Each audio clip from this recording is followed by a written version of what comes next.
Hello, passengers, and welcome aboard the TV Pilot's License with service to Beverly Hills. We ask that you please fasten your headphones, secure your podcasting device, and remember that if you spill on yourself in flight, we're happy to provide you soda water to get that stain out. But other than that, clean up after yourself. You're an adult. Welcome to the TV Pilot's License. My name is Geoff Kerbis, joined by Rich Inman and Max Singer. How you boys doing today? Beverly Hills, that's where the show takes place. Oh my gosh. Well, Rich, how are you, bud? I'm doing great. I just want everyone to know I'm recording for my ADU unit, and my house made of the purest marbles is currently being cleaned. So. The help chambers. Well, this week, gentlemen, we are recording about a Lifetime original series known as Devious Maids. But before we do so, and if you're here for the first time or a frequent flyer, Max, what is this podcast all about? Ooh, this is our second Lifetime original. Can't wait. Here at TV Pilot's License, we break down and analyze the pilot episodes of some of TV's most famous, or in some cases, infamous shows. We learn more about how these shows came to be, were originally made, if they're effective pilot episodes, and making us want to watch more, and if they can be made today. Go back and stream our old episodes from wherever you listen to podcasts. Check us out on YouTube and TikTok to see our smiling faces. And if it is your first time flying with us, then welcome aboard. Infamous Maids. Or infamous shows. Okay, I don't know how litigious Rivers Cuomo is, so we should probably cut this joke now. Well, Rich, you normally come with something a little bit extra each week. What is your question of the week? Yeah, it's super extra because I do it every week. My question of the week is, obviously, this is the spin-off show for the extremely popular Desperate Housewives. If there was just think of a TV show and take one supporting character or job that would be surrounding that show and give me a spinoff for it. Well, I'll kick us off. And of course, I'm going to go comic book centric in this. There is something that I've had on my mind as far as like, wouldn't this be a cool idea for a show for a long, long time? And it is, you know, every supervillain seems to have henchmen or goons. What if we followed them? What if we saw what working for some person like that is truly like? What are the stakes of working for a person like that? Okay. And it sounds like you want the henchman version of James Bond? You want the henchman perspective for James Bond? But like, imagine, why does someone become a henchman for the supervillain that is in James Bond who has Geoff, the laser? They joined Central Casting, and Central Casting is located. But there actually is a really solid comic book series that was done. It was a one-off that was from the perspective of one of the Joker's henchmen in the Batman universe, and that encounter with Batman and stuff like that, and like how terrified they are of this, but they need to provide for their family at the same time. So I think that there are some interesting stakes that are associated with this. It's just a hard sell to be like, okay, so we're in the DC universe and we're going to talk about Bob, and Bob has no superpowers whatsoever. He's just a normal guy who's working for the Joker, and he barely works with the Joker as is. Have you seen the movie Spy? Yeah. And God. With Melissa McCarthy? Yeah. I think this is kind of like almost like Spy Melissa McCarthy territory, where you're getting to hear the person that's in the spy's ear and is centered around them. I like that. What about you, Max?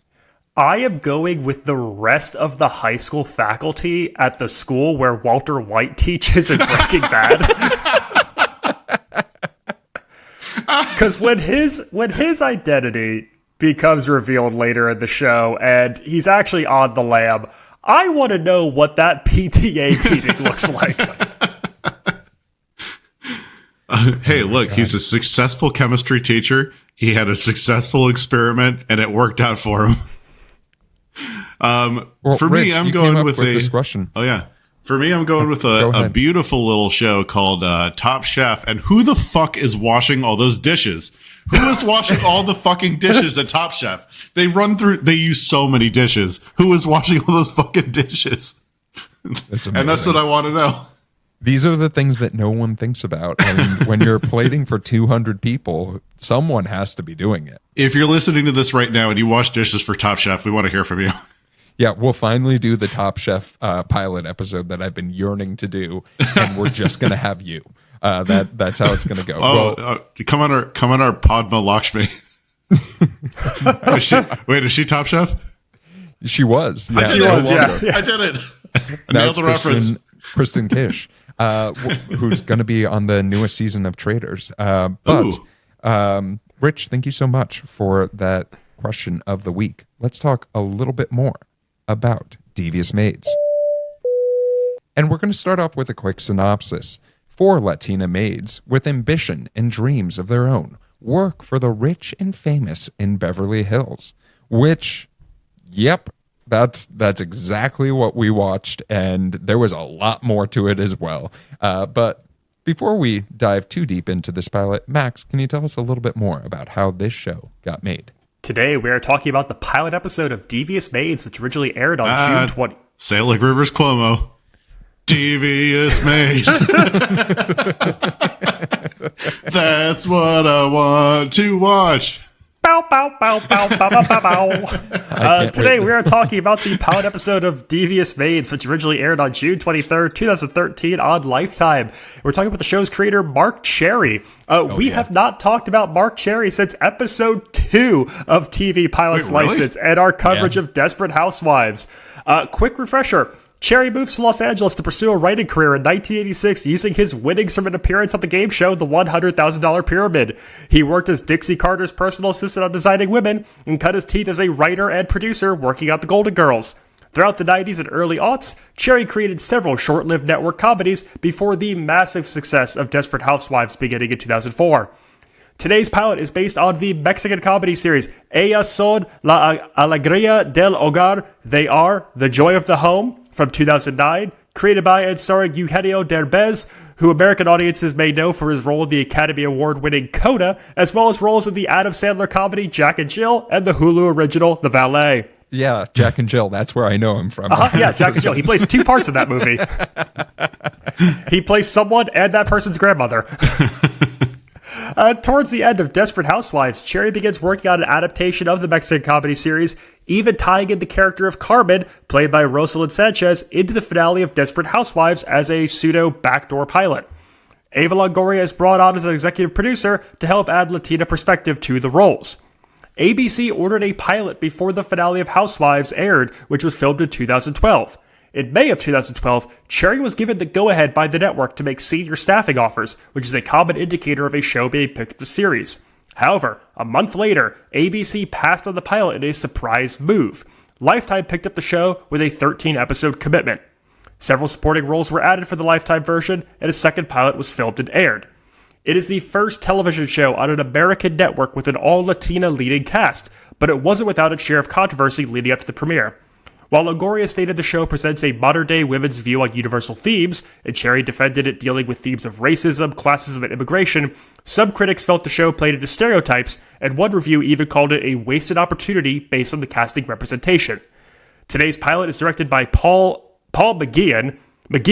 I'm having more trouble with the Scottish names than anything. An Emmy nominee for his work on Sherlock, and has helmed the features Lucky Number 11, Push, Wicker Park, and Victor Frankenstein. Okay. Well, let's kick off our discussion on this show and this Lifetime original. And it wouldn't be a Lifetime show if there wasn't a murder. that we kicked off with. And not only a murder. You start with the end of the Lifetime. Yeah, exactly. That's how Lifetimes work. They start and then they end, and they end on Lifetime Network. Yeah, everything in between. Their slogan, Memento Mori. I want to talk specifically because I think this scene maybe we might dive into the most because this opening is insane. Yeah. From starting off in a pool to out of a pool to, in this instance, the character of Evelyn having some of the most insane lines of dialogue I have ever heard in my life. Everything is going on at the beginning of this pilot, and I want to hear from the two of you. Are you in? If a queen Ooh, shot, that's a tough question. Listen, this is one of the sexiest tracking shots to open a pilot that we've covered. From the light hitting off of the pool to the way we pan through the crowd up to the window and seeing Evelyn, played by Rebecca Wisocky, just standing in this window, kind of speaking to no one in particular at first. Incredibly dramatic, incredibly soapy. Then just some of the most batshit soap opera villain lines of dialogue I have ever heard. People in the show are comically evil. Like there are so many comically evil people in this pilot, but it does set up exactly what this show is. It is glitz and glam. It is this like battle of status, and we know what it's going to be within the first minute and a half. Yeah, they take the implicit to explicit really quickly with the racism and the classism. Every single line from anyone white on this show just feels like, well, you're bad because you're poor. It's every single line is delivered that way to any of the maids. Yeah, I liken Rebecca Wisocky in this show to having truffle on a pasta dish, right? You want a little bit of truffle, right, on that pasta dish because it brings that earthy tone and those flavors. Speaking of Top Chef, Rich, but then if someone just handed you a full ass truffle and was like, "This is your dinner," you'd be like, "Oh no, that's way too much flavor. That's way too much punch. I'm tired of this." Some of the dialogue that they give her is incredible. And I say that not in it's the best written, but it is how she performs it, and she gives her full body and self. But there's a line by Adrian Powell that we get that I was just like, oh, this is this show. And they're up at a bar, and they're asking for a drink, and Rebecca Wisocky is just lambasting his character, and he says, "You have to forgive my wife. She is drunk and evil." And that's it. That's the line. And I was like, oh, all right. We are really leaning into the idea that a lot of the characters we're seeing are soap opera stars, right? They've had their time on it.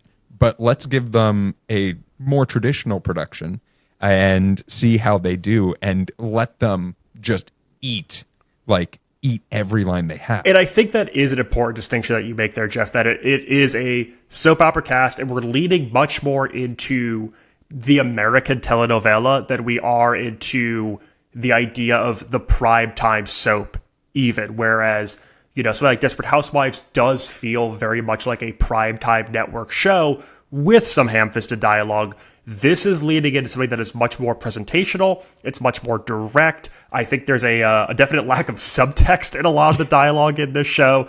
And you have to have a certain familiarity with the ebb and flow of soaps, I think, to kind of get what it's going for.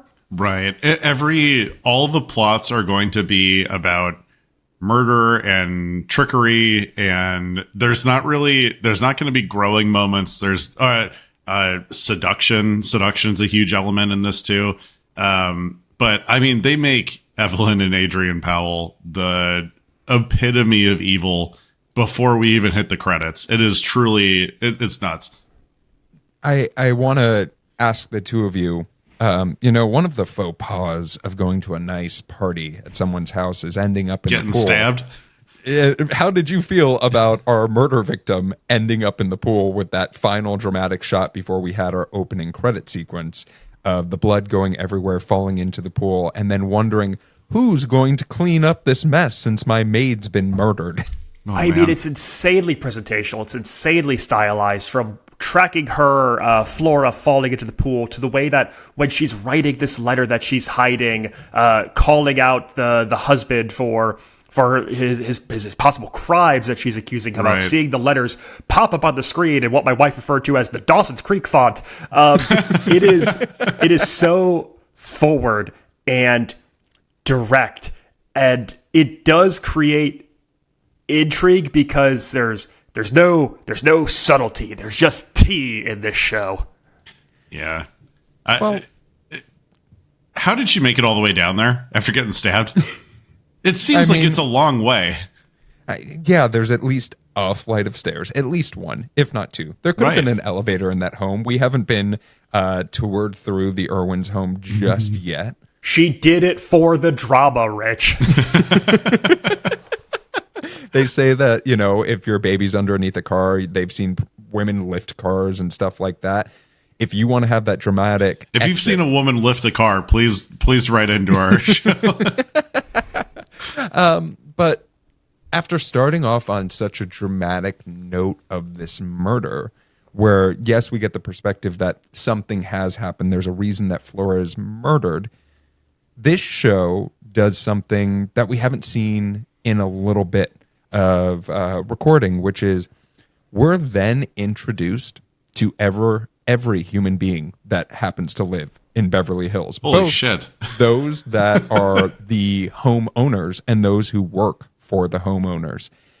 And Max, you look as if I just told you there's a pop quiz. I'd like you to name every single person that we met on this pilot without looking at IMDb. Go. No, oh, but man. You got the Stafford family. You've got someone named Perry. There's a boy named Remy. Lisa Rinna, Lisa Vanderpump. Lisa Simpson.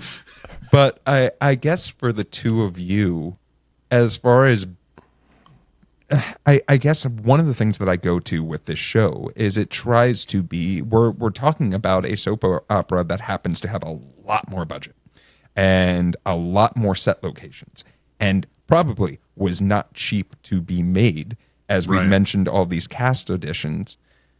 What do you think of the choice of introducing, I have written down like 13 characters within the next 40 minutes of showtime? Yeah, I counted 14 on my end. They had 14 main characters, and that's not even including I want to say her name is Melissa, the other maid who's going like the antagonist for Carmen, who's trying to get her music seen and stuff. That's not including Odessa. Yeah. Thank you.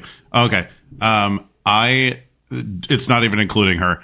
This is the only pilot that we've watched where I had to try to write down like a family tree to try to keep everything together. Normally I just I'll write like style notes. I'll write individual plot points. So I'm writing the Westmores, the Powells, the Rubios, the Delators, and the Staffords, and then writing out who lives in each house, and then the maid that corresponds to that house, and how they all know each other. And it is so much to try to follow. I commend the people who made this show for thinking that we could all follow along with this. But this is the Marc Cherry playbook. This was Housewives too. This is, we're going to meet our maid women. We're going to meet their families. We're going to meet the people who are important and relevant to their family stories as well. And there's at least 10 people that we meet and have to spend real time with in the Housewives pilot. And this is that same exact thing where you are not only meeting the maid women, you are meeting the families they work for. You're meeting people adjacent to those families. You're meeting ex-wives of people in those families. There's just so many layers. Each individual household feels like it could be its own story. Each of them feels like you could build a pilot around that person and their dynamic. Were there any that you guys were feeling more than another, something that you were drawn to, something that you're this actual arc, this story, this dynamic is captivating to me? Well, I really like that question, Max, because we do get 4 different storylines that we could potentially pick from in this, and we could potentially attach to, and it depends on a really big question of how evil do you want someone to be that you're working for, and do you have to work for at the same point? And also, how overly dramatic of a situation are you willing to feast upon if you're the viewer? So I'm going to choose to feast upon the instance of Marisol, that we meet the Staffords, who need a new person, need someone to help in their home, live in their home, who might not have the densest of resume. And as we are informed very early in this pilot, doesn't really fit what they expected when they were trying to hire someone for their home. The thing that I found most intriguing about this, and I want to give credit where credit is due, in Ana Ortiz, who you might recognize from Ugly Betty if you are watching the show, who absolutely murders in that role. But Ana Ortiz just has this presence where you're just like, oh, she's going to get this job. She does not give a shit about what anyone says to her. She's going to be a hard worker as well. But there's additional motivation that, yes, we'll come to find out at the end of this episode. Don't worry, folks. Right. But I really did appreciate the realism of this. This was starting the audience off with, we had this gigantic high note of a murder, and then bring them into a little bit more of a like, hey, let's be a little bit less dramatic and let's just start off with someone. Why is today different? Marisol is being hired today. Right. And Marisol is joining this world today.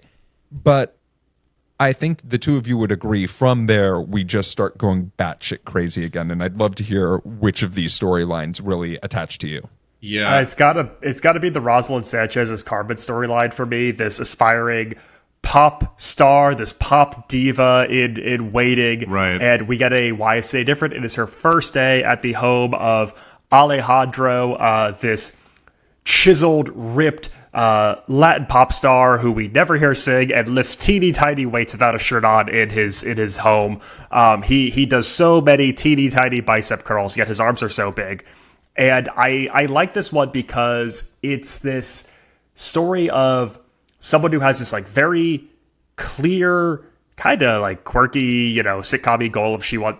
Not there's anything. I'm not saying like why do be a pop star is sitcom-y, but like there's a clear foil for her in Odessa, the keeper of the house. There's this partner in crime / potential love interest that we meet as well in Sam, and it feels like there's such an ecosystem with so many levels to it. There's so many like little games that Carmen plays like against Odessa. There's this fun like cat and mouse of her trying to get the music to Alejandro that I like. That to me, I ate it up. It felt the most comedic, and it felt like there was the most potential for the ways it could go, because we've seen now like 4 people all interacting with one another. It's that fun like matrix of like how could they do scenes together, which I like. Rich, Yeah. what about you? So I think for me, the most interesting, aside from the pals, because that there's going to be just an insane just upheaval of their lives at some point, because they're doing some evil shit immediately. The Rosie, like, essentially sabotaging her Miss Westmore's like acting, like essentially like Her big interview. yeah, what is it called? God, actors something. I can't remember what it's called. There's it's like that old like Hollywood TV show that where they only interview actors, and I can't remember what it was called.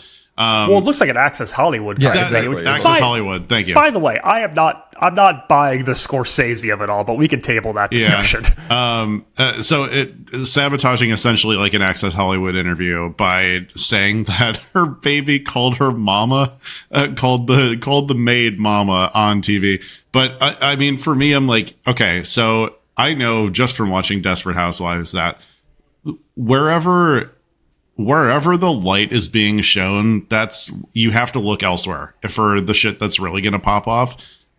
So anywhere like the Delators, like, Remy getting hit on by Valentina and the Rubio and Alejandro Rubio getting like listening to Carmen's tape and everything, you have to like, that's where it's going to get really nuts, because like where you see the murder and the cheating and the sexual assault and all that stuff, that's eventually somehow going to be overtaken by even crazier plot lines. Yeah, and I'm glad you brought up Remy, right? Because we have to have this insanity thrown in our face, right? Like we have these outlandish performances, right? Like Mariana Clavino playing Perry Westmore and being literally one of the most evil people, even though we've seen a murder, and you leave those scenes being like, how horrible. We have this Rosie situation where she's literally trying to get her child back into the U.S. and given no grace into that. But then we have on the other side, we meet the Delators, and our first introduction to the Delators is Susan Lucci's character potentially overdosing because the pool boy has left her. And this is now my wonderful entry into talking about Susan Lucci. Susan Lucci, All My Children alum, 40 years on television doing just that show. And holy shit, when I saw her on screen, because I did not know she was in this show, right? And then when I saw her come on screen, I was like, my dear God, this woman eats up every scene that she is in. And it's the beauty of having someone with that much experience doing that type of acting, because she comes into the scene and she steals it immediately. You can't take your eyes off her. And I would hope you wouldn't take your eyes off of someone who potentially overdoses. But I also think in this instance, it's just like, I fucking loved it. I was just like, this is why you have these soap opera stars in here, because they're going to punch up this material and make it even more absurd.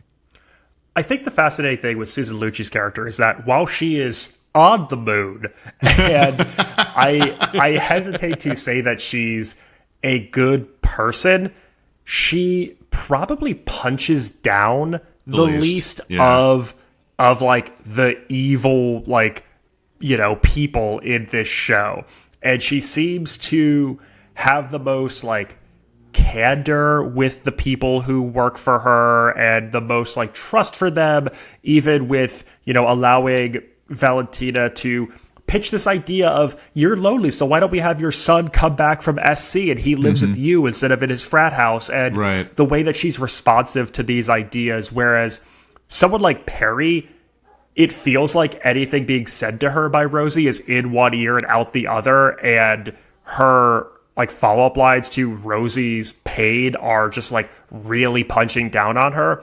Susan Lucci, who I'm just going to call Susan Lucci, never quite does that in this pilot, and it makes those scenes, for me at least, a little more enjoyable to watch, because even though there's a status difference, I don't feel she's as inherently evil. Right. But if it's a Zach Cherry show, wait, no, Marc Cherry, not Zach Marc Cherry. Cherry. No, not Zach Cherry. However, Zach Cherry, get in the chair. Cash. I thought you were hollering to Zach Cherry, Jeff. I was like, wow, he's in your home. Oh yeah, big Zach Cherry boy over here. Zach, get down here. No, but since it is a Marc Cherry show, you know that she's gonna get evil as shit, and give her just 2 episodes, and she's gonna probably be the most evil. Yeah, actually. it might be a redirect, but I think that also it's so important to have that character that is kind. We need to have kind characters in this. It can't just be, and you know, pardon me for saying this, in my notes, it's like, I think there would be a lot of people in this pilot who would be pro ICE in this, like based off of how they are written. There is that vibe from a lot of these characters. And Genevieve is the only one, maybe with Remy, maybe with the Westmore husband, where I'm just like, there are good people in here underneath, you know, maybe some money and some drama of their own that like aren't completely awful. Well, Jeff, you bring up that point. I mean, this takes it back to the opening scene where Evelyn's first line, her little monologue out the window, concludes with, "If you don't stop screwing my husband, I'll have you deported." And Mrs. Stafford making lines to like, "You don't sound like help, you sound like you went to college." And the surface level discrimination against these women that we see from like high status, you know, white characters, it is a situation where it was certainly not cool in 2013, but it does struggle to age in today's climate, because it is just a punch down. There's such a direct shot that these characters take at one another, and I think when you're dealing with that type of, you know, we'll call it comedy, it's harder for that to age over time when it is mean, when it is malicious, when it is punching down.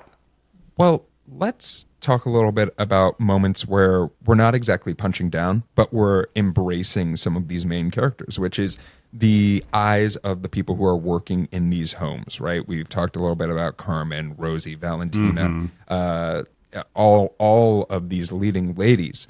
And I think that one of the things that I really enjoy about this pilot, and I'm curious about the two of you, is seeing these main characters actually be able to be their characters and not doing their job, right? We talk about often the idea of we want to see people be good at their job. This is one of those shows where I don't. I want to see these people. Yeah, I don't want to see them clean. I don't want to see them clean. I don't want to see them cook. I don't want to see them fold taking care of sheets. kids.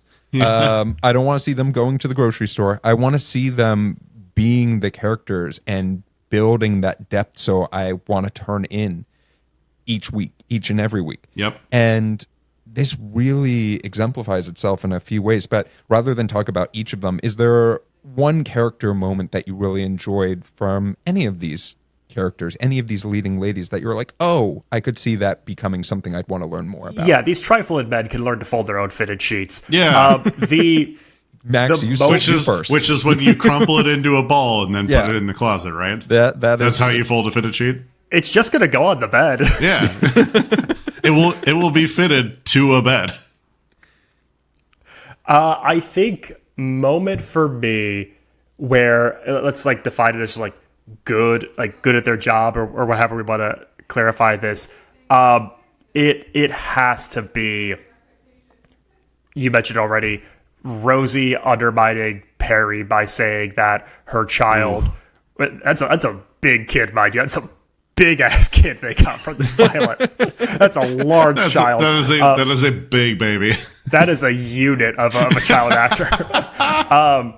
With the undermining of, he said his first words, he said mama to me, and then the comedic cut to Perry nearly shaking the kid to try to get him to say mama to her. And it's just like, it's the thing that's going to cut Perry the most, because she is high status. We've set up that she's a successful actress, that she's been to the Oscars, she's working with Scorsese in this new feature. But the thing that she wants is clearly the love of her child, who she's abandoning with the help to gallivant around the world to be a star and make movies, and she wants to hear her child's love so bad, and Rosie is kind of like sliding in there and like hitting that nerve so hard, and that's great. Yeah. Rich, what about you? Oh boy. I mean, personally, I will also say the Zoila and Valentina dynamic together as mother and daughter, while they're like trying to figure out how to navigate working for the Delators, and Valentina is like very clearly trying to seduce the son. Their dynamic of like, oh, you have to wear this maid outfit now because you're like getting way too close to him. And then their conversation of, whatever it is, the rich people will never love the help. It's like, you can be a sex object to this person, but they'll never love you or treat you as their own. It's like, oh, we're getting into those like some like pretty juicy territory there. Yeah. And then Valentina hemming and cutting her new maid outfit to be like a skimpy little like dress is like, oh, genius. That's such a good part. The line about, do you know how to make French toast? And she says, I'm willing to learn. That's a banger. For myself, I want to point to the Marisol. There's obviously some additional, motivations for this character, as not only does she want to work in one home, she wants to take up some part-time work in another home. And the interaction between her character and the excuse me, I'm looking through my notes. Her and Adrian, this man who is so buffoonishly evil, right? Like, who is so just like, I don't know. It's like ineptly evil is sort of the word that I would give to this man, as he literally makes my skin crawl and like says some of the dumbest fucking things in the world. And I'm like, how do you do this?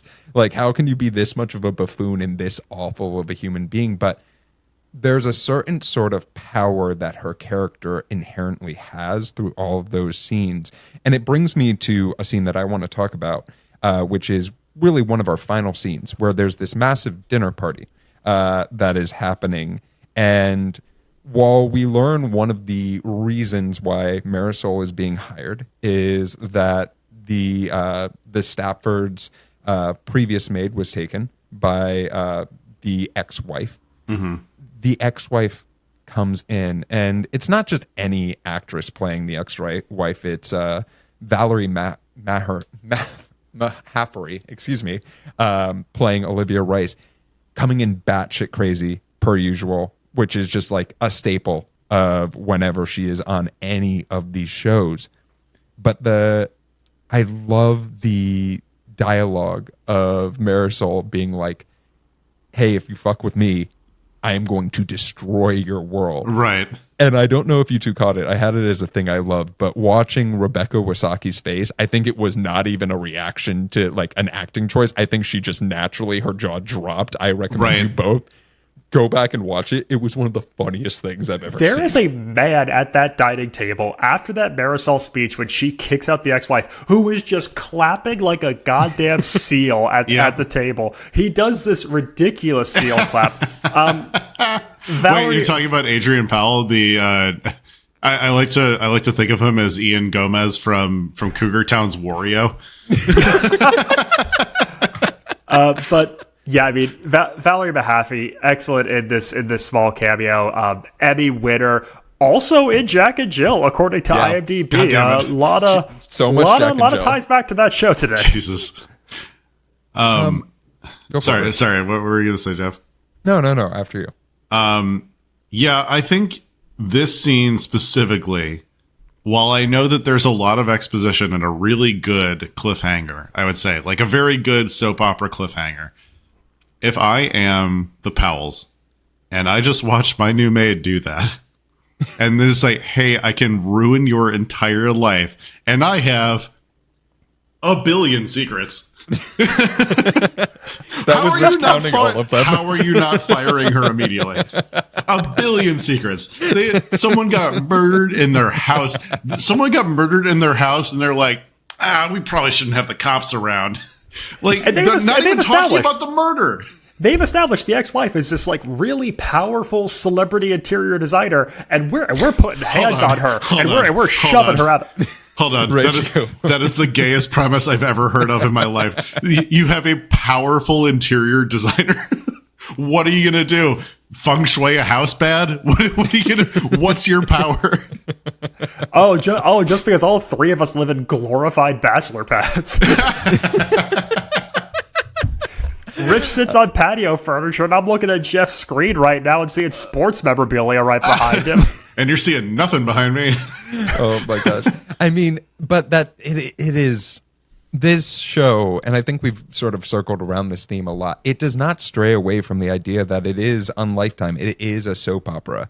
But like, doesn't that make it a little bit more fun that they're just like, oh yeah, powerful interior decorator. Hell yeah, and dude. Like, oh yeah, this person is just a fucking creep. Oh yeah, there's like three networks on TV where you can get away with the line, "You're not a maid, and I can't wait to find out what you're really doing here." But Rich, Lifetime, the Weather Channel, QVC. Rich, you sort of mentioned it. We get this really interesting cliffhanger to end this episode, and I'd love to hear, what happened and also how you were left with it. So obviously we get when the murder of Flora happens, there is one other cast member there. There's one other person that's, I think, unnamed up until the very end. And that person being caught right by the murder scene with a bloody knife, which he's going down for. That's like, it from the very beginning. Huge fucking surprise. That's Marisol's son. And Marisol is now getting into the house of the Powells and proved her allegiance to them by going off on someone. And so now Marisol's going undercover as a maid to try to prove her son's innocence. And I mean, it's a good move. It's a good move. Max, what did you think of this big reveal to potentially get you to watch episode 2? Well, I think in case you forgot about the murder in the subsequent 40 minutes of... I'm too busy worrying about powerful interior decorators. Do the chairs match? This is just crate and barrel, isn't it? In the 40 minutes since the murder, we have learned so many backstories of these women. We've learned how to make French toast. We have learned so many details that, in case you forgot, this is a pilot about a murder mystery. And I do think it is important to focus on, despite this ensemble, there is one person who's really the linchpin of the action here. We've established who that is now. We've established their motivations that will be revealed in time to the rest of our ensemble. And we have, I guess, like a launching point for the rest of this season's arc that doesn't involve sabotaging Access Hollywood interviews, making tea by a pool, which that's a hot drink. That's a hot drink to have by a pool. Well, it's only 98 in Beverly Hills. You got to have some hot tea by the pool. Yeah, absolutely. Especially in your finest china. We almost killed another staffer on this pilot, too. We almost had another murder. Forgot about the second almost murder. Well, gentlemen, that is our pilot, but I'd love to talk about things that you love, things that you'd like to give a little bit more shine that maybe we didn't talk about or talk enough about. Oh, yeah. Max, did you have anything that was on your mind? Oh, man. One of the most ridiculous visual shots in this pilot when evil Adrian is talking with Marisol in the study, and at the end of their conversation the camera pans over to the bookshelf and zooms on a book with the title The Peasant and the Devil. Yes, thank you for catching this. Genius. Oh man, that's a good symbolism right there. That's a spicy symbolism meatball right there. Rich, what about yourself? Big baby. Damn, that's big baby number 1, big baby number 4, big baby number 4. That's a big ass baby. That's all I got. On to you, Geoff. Oh my gosh. Yeah, I mean, I've talked about it a lot. I think that there are certain performances in this that are just so over the top that they're perfect for this show. Like, would they be perfect on HBO? No. Are we talking about prestige television when we're talking about this show? Nope. No. But we're talking about people who were given a line and then said, you know what? Forget about eating the wallpaper. I'm going to eat the whole damn house and tear it down to the studs when I'm doing this line. And it's exactly what I fucking want on a Lifetime Network It's show. about murder and the biggest houses that Rancho Palos Verdes would let us shoot in. That's why the baby is so big. It's proportionate to the homes. Can I give a really quick shout out to physical media representation with Carmen having an actual demo CD? Yeah, that fucking rules. Because that's one of those plot devices where if it's her trying to send him a SoundCloud link is not as effective as her sliding a CD in a jewel case onto a breakfast tray covered in a napkin. What were the little ones? How am I supposed to play this? What were the little like they were little baby files that you could like plug in that we hit clips? Yeah, imagine if you did a demo just of hit clips and it was just like is this a 1997 show? Also, just we've talked so much about French toast. Odessa made Alejandro a comically large stack of pancakes. Hell yeah, dude! It's time to wake up and immediately go back to bed. He ate a big ass fucking stack of pancakes. Yeah, he's so tired after lifting those little 2.5 pound weights with perfect form that he needs that fuel. Crushing. What about wait a minute moments? Things that caused you pause in this pilot. I mean, we talked about something that I think was very evident, that there might have been some moments in this that have not aged as well as one would hope because they talk about difficult things. But were there any other things that really are top of mind for you of things that made you take a minute other than gigantically large baby? Yeah. this show could barely be called Devious Maids. We barely get to see maids be devious at all. In fact, this show should be called White Bitches. These are some awful fucking white people, and we barely get to see the maids do anything devious. When are they going to get to the fireworks factory?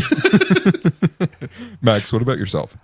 For being highfalutin rich people in Beverly Hills, every single scene of them drinking wine, I'm pretty sure is White Zinfandel. I got a hangover looking at the prop wine. It is the most unnatural shade imaginable. And for these people to have that kind of money to be drinking the cheapest grocery store White Zin would never happen. It's quantity over quality, baby. Straight perfection. Don't know what you two are talking about. No, as far as this, I think that one of the things that we've talked about in previous pilots is if you're going to have someone who is evil without being a supervillain, right? You have to show that they have some form of heart, ? Right? And there are many instances in this where I am like, well, it's just the pilot, so you don't have to show that entirely, but you should show us a little bit. Like even just a moment where they say thank you. These white bitches are irredeemable. Yeah, these white bitches suck.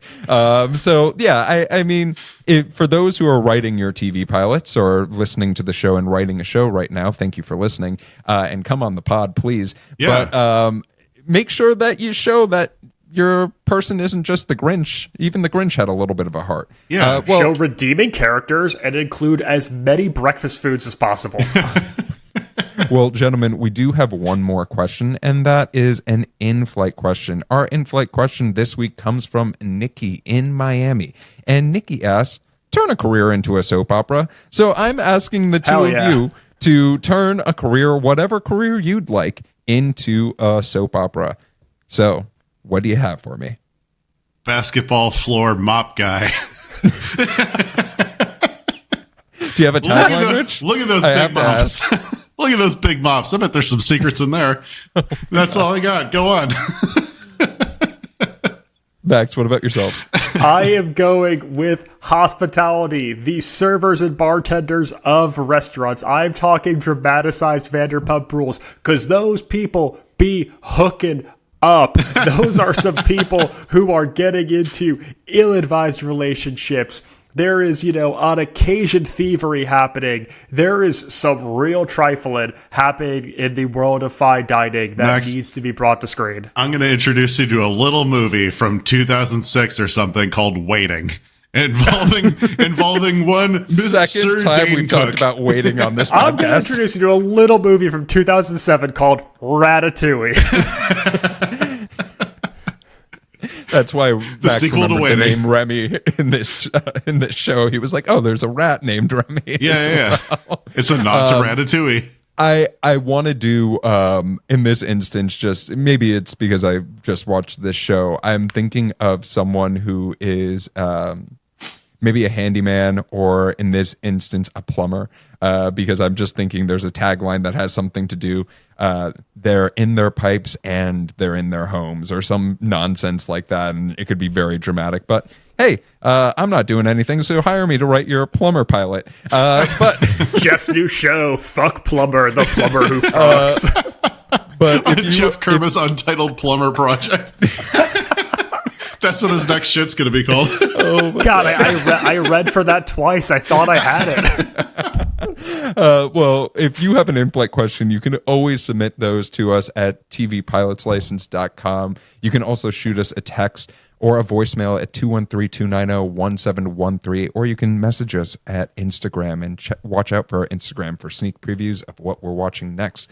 But, gentlemen, let's talk a little bit more about the history of this show. Short and sweet, 4 seasons and 49 episodes. The pilot of this show was, in fact, filmed in Los Angeles, but then the rest of the show was filmed in Atlanta because it's a shitload cheaper. You can find this show on Hulu and Disney Plus. And let's talk about awards. 11 nominations and 1 win, and 0 surfboards for Susan Lucci. No. So far. The teens need to come around on Susan Lucci. Yes. Oh, man. All my children, more like all my surfboards. All right. Well, that is the history Well, if of all this my children were voting, then Susan Lucci would have a Teen Choice Award. Dude. Well, that is our history of the show. Rich, it is time for your game of the week. Maids and their sons. Maids and their sons. Let's talk about Sun-Made raisins. It's time for Sun-Made raisin trivia. I refuse. You have too much power, sir. It's my microphone now. Sun-Made Raisins, the leading raisin company in America, is based in beautiful Fresno, California. It was founded in 1973 when their founder, Francis T. Eisen, planted an experimental vineyard of grapes to test their ability to be dried and eaten. Now they sell 200 million pounds of raisins a year. Within how many years of his first vineyard in 1873 did they begin selling 120 million raisins worldwide, over half their current nationwide demand? Is it A, 30 years, B, 50 years, C, 75 years, D, 100 years? Do you guys think the Sun-Made Raisin Girl and the California Raisins are friends? Yeah, I would have to assume so. She's a real person. She was a real worker at one of the vineyards. I hope she got all. How many fucking years did it take for them to start selling? Devious Raisin Girls. 1.5 years. No, I'm gonna say 30 years. 75 years. It was 30 years. They went from an experimental 10-acre vineyard to selling 120 million pounds of raisins nationwide. All right. Thanks to white mobs on Halloween. 120 million. 1903, we couldn't get enough fucking raisins. All right. There's only one item of greater total value than grapes grown in the Central Valley of California. It is A, lettuce, B, pistachios, C, milk, D, strawberries. Ooh, I am going to say milk. I'm going to say pistachios. It's milk. $8.13 billion of milk is harvested. That's a weird. Is milked in Central Valley, California? That's felt weird. Okay, that's it. That's enough of my raisin trivia. Happy cows come from California. There's enough PSAs telling us that. Oh my gosh. Well, Rich, although you might have too much power, I appreciate your effort in that game of the week. Gentlemen, as our flight is nearing a land, I have two questions for you. And the first is, based off of the pilot and the pilot alone, are you going to be watching more of Devious Maids? And the second question is, we talk a lot about how network TV sort of has to toe that line of doing a primetime soap and doing something that will catch eyes and is dramatic, but also really like has storylines that really grab you. And then we have this. This is more of just a true soap opera that has better lighting, probably a much larger budget, and also a more lenient production schedule as well. Do you think we need more shows like Devious Maids on TV to fill that in between? So, Rich, I'm going to ask you first. We're going to get those shows regardless, so I guess so. Yeah, people want crazy, campy soap operas. I think that's fine. People are turning to other countries to watch crazy, campy soap operas. So yeah, that's going to keep coming. Is Big Baby in number 2? Is Big Baby in the second episode? If it's not, I'm not watching. Oh my gosh. So yeah, I'll watch a little bit more if it has Big Baby in it. But this is I already like have a hard time following all the plot lines in Severance, and that has half the amount of main characters that this show does. So unless you're like super down to create a Charlie Kelly string of red strings tying all these people together and having no explanation of why all these characters are in the same room at any given time, I don't think this show's for you. Max, what about you? Yeah, this is probably going to be a pass for me. It's just throwing so much at you at once, and I did feel like any time it tried to get into these are the actual emotional stakes of one of our main characters, it kind of undercut it by just like one of the women they work for being mean to them. And so for me, it's just like every time it wants to get real and heartfelt, it takes out its own knees. As for I love a primetime soap. I love TVs. It feels like TV. It is big and over the top. But this feels like it's leaning too much into that direction for me. And I think that's where it differs from even things like the Dynasty reboot and stuff like that, where it's just like, it's too much. I don't know. I think that there's people who are going to love the daytime soaps and people who want like real slick primetime drama. And I don't quite know if this fits into either of those. For sure. How about you, Jeff? Dumb. Over the top acting. Jeff's already watched all 6 seasons. 4 episodes in already. Yes. Yep. There's something about when I started watching this episode, I was like, okay, this is dumb. And then there's a certain level of dumb. This is dumb. And yeah, exactly. And then it literally went like, oh, this is pretty dumb. And then it was like, oh, this is really fucking dumb. Yeah. And then once you get to that point, I'm in. This big baby is same word. He hit the same word 3 different ways. And for folks who are on the edge, right? I know we only talk about the pilots on this show, but I can tell you that I think one of the things that really impressed me from episode 1 to episode 2 to 3 to 4 is they clean it up a lot. Okay. Well, Devious Maids. They focus a lot more on what? Max just said it's Devious Maids. Of course they clean it up. Oh God. But they found their focus and they found the plot, if that makes sense. And I hope so. It's TV.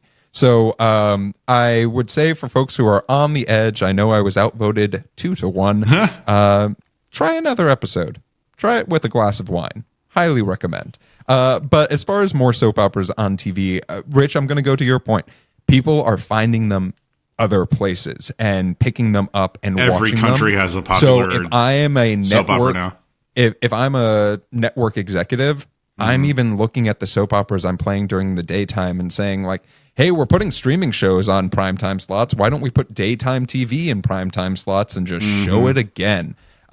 So yeah, that's not an idea that I endorse, but it is one that I think is highly likely. Well, gentlemen, that is our flight. But before we go, I want to make sure that folks can find you wherever you want to be found. Peekaboo. But where do you want folks to find you? Rich, where can folks find you? You can find me writing my spec script, White Bitches, and you can also find me. You can also find me on Instagram at Damn That's Rich. You can find original sketch comedy from Max and myself at Dadwagon Comedy on TikTok. Max? You can find me dancing to hits by the pop star Carmen and on all things social media at Maxwell Sig. And you can find me auditioning for Big Baby. Yes, I will shave. But if you're looking for me on social media, you can find me Nathan at Fielder Coded. Run. If you are looking for the TV Pilots license, you can find us anywhere you watch podcasts. Thank you all for liking, subscribing, leaving comments and reviews. It's been really cool seeing an uptick. It's growing. Folks watching this. Who knew it this would baby's take bigger than ever. Yeah, this is the biggest baby you've ever seen, and we're only growing. Honey, I grew the baby. But if you So want close, to, Jeff. so close. Kids is in the title. But if you want to keep on supporting us on this journey, make sure to follow us on social media and wherever you listen to podcasts. That subscribe really helps us better understand what you guys are looking for and what you guys want. Speaking of what you want, if you want to give us a suggestion for our next episode, you can reach out to us at tvpilotslicense@gmail.com. You can also shoot us a voicemail or leave us a text at 213-290-1713. Make sure to watch out for sneak peeks of some of the stuff that we have coming up, but with the plane landed and the seatbelt sign off, we look forward to flying the bright skies of the TV world with you soon. Until then, keep your eyes on the skies and your fingers on the dial. Devious Maids. That's what I want to watch.